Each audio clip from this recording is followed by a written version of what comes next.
Hi, I'm Paris. 3 days ago, I walked across that stage and grabbed my master's degree in business administration, something I'd worked toward for 6 grueling years while holding down a full-time job. My husband, Jake, surprised me afterward with a beautiful diamond pendant. Nothing crazy expensive, but meaningful. I should have known his father wouldn't let us enjoy even one moment of happiness. Jake, this is too much, I said, holding the necklace box in our living room that evening. You didn't have to. You earned it, Paris. 6 years of night classes, weekends studying, missing sleep. You deserve something special. Your dad's going to flip when he sees this. Jake's jaw tightened. I don't care what my father thinks. I'm 32 years old. When are we going to stop living by his rules? I'm just saying, you know how he gets about money. Remember when we bought the couch? The couch incident was 2 years ago. He needs to get over himself. That's when my phone rang. The caller ID showed St. Mary's Hospital. Hello? Is this Mrs. Paris Crawford? This is Nurse Mitchell from St. Mary's Emergency Department. Your husband was brought in about 20 minutes ago. My stomach dropped. What? Jake's right here with me. I'm sorry, I meant your father-in-law brought in your husband. He's been assaulted. I looked at Jake, who was scrolling through his phone, completely fine. There must be some mistake. My husband is... Ma'am, the patient's name is Jake Crawford, age 32. He has severe head trauma. The phone slipped from my hand. Jake caught it, his face changing as he listened. What do you mean my father brought me in? Jake demanded. I'm standing in my living room. Who's actually there? I grabbed my purse. We need to go. Now. The 15-minute drive to the hospital felt like hours. Jake kept calling his parents, but no one answered. When we rushed into the ER, a different Jake Crawford was indeed there. My brother-in-law, Jake's younger brother, also named Jake after their grandfather. The family loved recycling names. Where is he? I asked the nurse. Room 7, but the police are with him right now. We found Jake Jr. in a hospital bed, his face swollen, a gash across his forehead being stitched up. His wife, Monica, sat beside him, crying. Officer Davis stood nearby, taking notes. Junior! Jake rushed to his brother's side. What happened? Junior winced. Dad happened? He came to our place, saw the gift you bought Paris. Monica mentioned it when he called earlier. Monica sobbed. I'm so sorry, I didn't think... He asked where you bought it, Junior continued. I told him it was none of his business. He started yelling about how you're wasting money, how Paris doesn't deserve gifts, how she's controlling you. He said that? I felt my face flush. He said worse, Paris. He called you a gold digger, said you trapped Jake into marriage. Officer Davis looked up from his notepad. Can you describe the assault, Mr. Crawford? I told him to leave. He pulled out his cane, the wooden one with the brass handle, and swung it at my head. I tried to block it, but he hit me 3 times before Monica could pull him off. 3 times? Jake's voice shook with rage. He kept screaming, You don't defend her! She's ruining this family! I'll teach you to respect me! Monica wiped her eyes. I had to literally tackle him, Jake. He was going to keep hitting. Then he just... left. Drove away like nothing happened. I called 911 and got Junior here. Officer Davis turned to us. And you're the brother he mentioned? The one who bought the gift? I'm Jake Sr. I bought my wife a necklace for her graduation. That's what started this? Your father needs to be arrested, I said. He could have killed Junior. We're working on locating him now, Officer Davis replied. He's not at his residence. Mrs. Crawford, did he say anything else? Monica nodded. He said, Tell Jake this is what happens when he disrespects me. Paris is next if she doesn't know her place. He threatened me. My voice came out higher than intended. Direct threat. We're treating this as aggravated assault with a deadly weapon, plus terroristic threats. Do any of you know where he might go? The next morning, Jake and I sat in the police station giving our statements. Detective Sarah Ortiz handled our case, a sharp-eyed woman in her 40s who'd clearly dealt with family violence before. How long has your father exhibited violent behavior? She asked Jake. He's always been controlling, but physical violence? I thought that was just when we were kids. He hit you as children? The belt, the cane, whatever was handy. We called it discipline back then. Detective Ortiz made notes. And recently? He shoved our mom last Thanksgiving, Jake admitted. She said she tripped. Mrs. Crawford, has he ever been violent toward you? Not physically, but he's cornered me at family gatherings, gotten in my face, poked his finger at my chest while yelling. Last Christmas, he told me I was bleeding Jake dry financially. Despite you having your own career? I make more than Jake does, detective. I'm a senior financial analyst, but facts don't matter to Robert Crawford. Jake squeezed my hand. My father lives in a fantasy world where he controls everything and everyone obeys him. The detective's phone buzzed. Your father's attorney just called. Robert Crawford is turning himself in within the hour. He's bringing a lawyer. Of course he is, I muttered. An hour later, we sat in a conference room across from Robert Crawford and his attorney, Martin Breslow, a slick-looking man in an expensive suit. Robert looked exactly as he always did.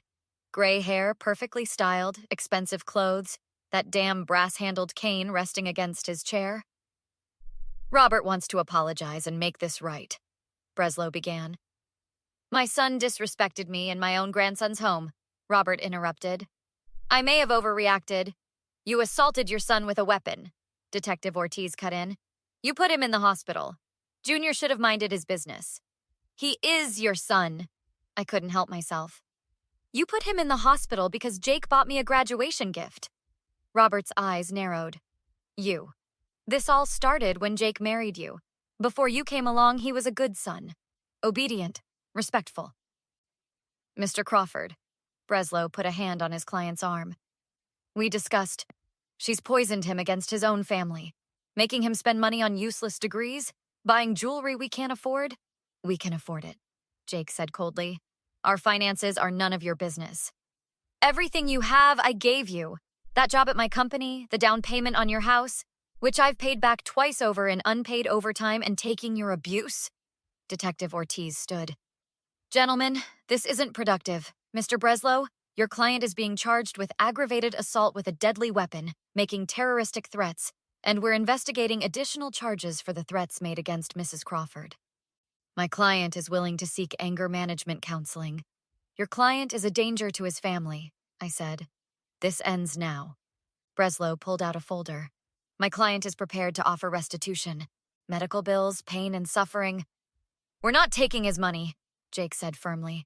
$20,000 to make this go away. Absolutely not, I stood up. Your client needs to face consequences. Robert leaned forward. You're making a mistake, Paris. You think you can turn my sons against me? I think you did that yourself when you started swinging a cane at their heads. I built everything they have. I deserve respect. You deserve a jail cell, I shot back. Detective Ortiz gestured to the door. We're done here. Mr. Breslow, Mr. Crawford, the arraignment is tomorrow at 9 a.m. I suggest your client spend tonight thinking about his choices. After they left, Jake's mother Ellen appeared in the hallway. I'd called her earlier, but she hadn't responded. Ellen, I approached carefully. Did you know Robert was coming here? She wouldn't meet my eyes. He told me what happened. And? Junior shouldn't have provoked him. Provoked him? Junior defended me when Robert called me a gold digger. Well, that necklace was expensive, Paris. Maybe if you hadn't... Had I not what? My voice rose. Graduated? Accepted a gift from my own husband? Ellen's hands twisted together. Robert has always been passionate about family unity. If everyone would just respect his position as the patriarch. He beat your son with a cane, Ellen. He threatened to do the same to me. He's under a lot of stress. His blood pressure medication might need adjusting. If Junior would just apologize. Jake stepped between us. Mom, are you serious right now? He's your father, Jake. He loves you boys. He put my brother in the hospital. Families fight sometimes. This will all blow over if we just... No, I said firmly. This ends now. Robert is going to face charges, and if you want to keep making excuses for him, that's your choice. But don't ask us to pretend this is normal. Ellen's face hardened. You're tearing this family apart. Robert tore this family apart when he decided violence was acceptable. She left without another word, and Jake pulled me close. I'm sorry, he whispered. For what? You didn't do this. For bringing you into this family. Jake, your father's actions aren't your fault, but we're ending this cycle today. The preliminary hearing was 3 days later. Junior showed up with medical photos, his face still bruised, stitches visible.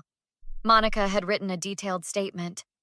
Jake and I sat in the front row, prepared to testify if needed. Robert's attorney had clearly coached him. He wore a humble expression, leaning on his cane like a fragile old man, though he was only 63 and played tennis twice a week. The prosecutor, Amanda Chen, didn't buy the act. Mr. Crawford, you struck your son 3 times with a wooden cane. Is that correct? I was defending myself. He became aggressive. Your son weighs 160 pounds. You're a former Marine, trained in combat. You expect this court to believe you feared for your safety? He was disrespectful. That's not what I asked. Did you strike your son 3 times with your cane? Robert's jaw tightened. Yes. And you threatened your daughter-in-law, Paris Crawford, saying she's next if she doesn't know her place. I was upset. People say things. Did you make that threat? Yes. After the prosecutor finished, the judge set bail at $50,000. Robert's face went purple. $50,000? For defending myself in my own grandson's home? Mr. Crawford, the judge said coldly, you put your son in the hospital and threatened your daughter-in-law. You're lucky I'm granting bail at all. Next outburst, and I'll hold you in contempt. Outside the courtroom, Robert cornered us in the hallway while Breslow wasn't looking. This is your fault, he hissed at me. Junior would have dropped this if you hadn't poisoned everyone against me. Junior was the one you attacked, Robert. He has every right to press charges. I'm your father-in-law. You owe me respect. You've never shown me a single moment of respect since I met Jake. Why would I owe you anything? Jake stepped forward. Dad, back off now. Look at you defending her. I raised you better than this. You didn't raise me, Jake said quietly. You bullied me. There's a difference. I gave you everything. You gave me trauma and anxiety. You made me afraid to make decisions without your approval. Paris helped me find my own voice again. She manipulated you. She loved me. Something you never figured out how to do without conditions attached. Robert's hand tightened on his cane. You ungrateful. Put the cane down, Mr. Crawford. Detective Ortiz had appeared behind us. Step away from your family. This is a private conversation.